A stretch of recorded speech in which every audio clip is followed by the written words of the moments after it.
Hey everyone, if you love deep dives, exciting theories, and all things epic, make sure to hit that subscribe button and smash the like icon. It really helps the channel grow and keeps the content coming your way.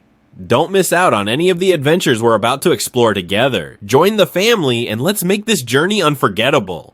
Imagine Brook, the cheerful skeleton whose face is never without a smile, concealing behind his round glasses and afro-black hair a complex and bloody past that almost shatters the innocent image we know from his adventures with the Straw Hat crew. Beyond his role as a musician who brings joy and humor, there are scattered hints in the story suggesting he was much more than just an artist. In one episode, when he spoke about his past before joining the Rumbar Pirates, he casually mentioned that he was the leader of a combat unit, a phrase some might dismiss as mere metaphor, but it could be the key that unlocks a history of royal or military grandeur. This statement, which many viewers overlooked, might imply that Brook was originally part of an official military organization serving a kingdom somewhere in the West Blue, possibly a noble or prince who received elite training in both classical music and swordsmanship alike. Brook is not just a warrior, he masters the violin and piano, speaks with refined aristocratic manners, and is always seen dressed elegantly with exquisite taste, reflecting a rich and privileged cultural background. His tone of speech, use of formal titles, respect for etiquette, and preference for classical music over modern loud genres. All these details cannot come from an ordinary or randomly raised character. We are facing a man raised in a palace or at least an elite institution, brought up with discipline, politeness, and royal traditions. Now imagine that his kingdom, the one he grew up in and served as part of its army, did not vanish due to war or invasion, but as a result of a systematic genocide orchestrated by the celestial dragons themselves. Part of what is known as the Games of Annihilation, the brutal blood rituals held every 3 years to send terrifying messages to other kingdoms that refuse to bow under the world government's banner. And those games, as Shamrock described in Elbaf, involve randomly selecting kingdoms from all the seas, where the celestial dragons hold these brutal contests for entertainment, pitting royal families against each other to see who can kill the most. The Gorosei and the Holy Knights gather in the targeted kingdom to annihilate everyone within, women, children, and elders alike. Brook was likely a living witness to these atrocities. He saw his kingdom burn and his friends slaughtered. He chose the path of piracy not out of love for adventure, but as an escape from grief and a pursuit of revenge, or at least a search for a new meaning in life after losing everything. Here we reach the most astonishing and thought-provoking theory. Could Brook be Aokiji's father? The idea might sound far-fetched, yet there are numerous visual and behavioral clues that compel the keen observer to pause. Both are tall and slender, share a distinctive afro-like hairstyle, and wear round or oval glasses. Both speak calmly and poetically, as if carrying a hidden pain they never reveal. Even more striking is the scene of Aokiji as a child holding an umbrella and a bottle of sake,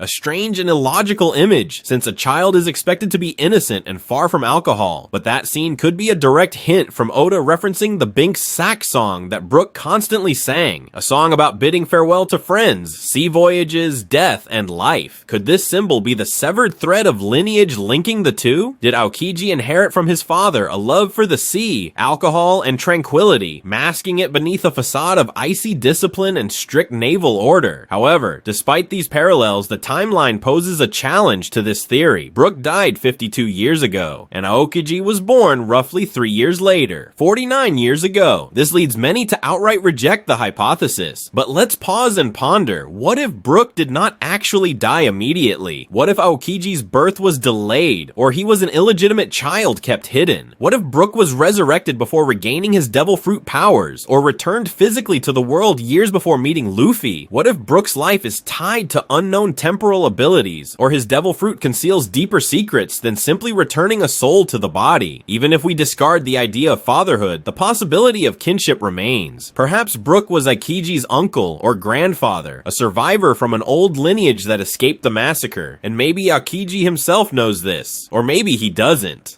Perhaps what links Brook and Aokiji is not only their peculiar calm demeanor, but also a tragic past that leaves an indelible mark on the soul. Each carries in their memory the image of a kingdom that burned, loved ones lost, and a heavy silence that neither music nor coldness can ever silence.